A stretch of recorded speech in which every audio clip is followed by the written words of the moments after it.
যদি কখনো আপনার এমন কিছু প্রয়োজন দেখা যায় যে উপরের সেলগুলো ঠিক থাকবে কিন্তু মাঝখানের বেশ কিছু সেল আপনাকে মার্জ করতে হবে, সেক্ষেত্রে অনেকেই সাধারণত আমরা একটা একটা করে মার্জ করে থাকি, যেভাবে সিলেকশন করি এবং মার্জ করি।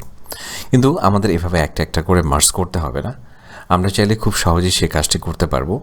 যে এখানে দেখুন, আমি এখানে বেশ কিছু সেলকে সিলেকশন করে নিলাম, যতগুলো সেলকে আমাদের এরকম করে মার্জ করা দরকার।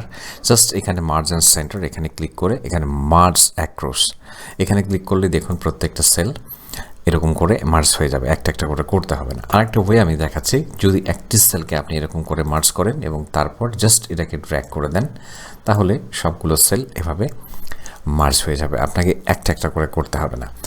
তো নর্মালি এটা আমরা করি যদি উপরের সেলগুলো ঠিক থাকে সেক্ষেত্রে। আর যদি আমাদের কখনো একটা সেলকে বড় করার প্রয়োজন হয় সেক্ষেত্রে তো আমরা কলামটা বাড়িয়ে নিলেই পারবো, কিন্তু কখনো কলামও যদি থাকে এবং রো থাকে সেক্ষেত্রে আমরা এই ট্রিক্সটি অ্যাপ্লাই করতে পারি। তো আশা করছি এরকম নতুন নতুন ট্রিক্স জানার জন্য আমাদের চ্যানেলটি যদি আপনি এখনও সাবস্ক্রাইব না করে থাকেন তাহলে সাবস্ক্রাইব করে পাশে থাকুন এবং আপনার মূল্যবান মতামত দিয়ে আমাদেরকে সমৃদ্ধ করুন। খুব ভালো থাকবেন।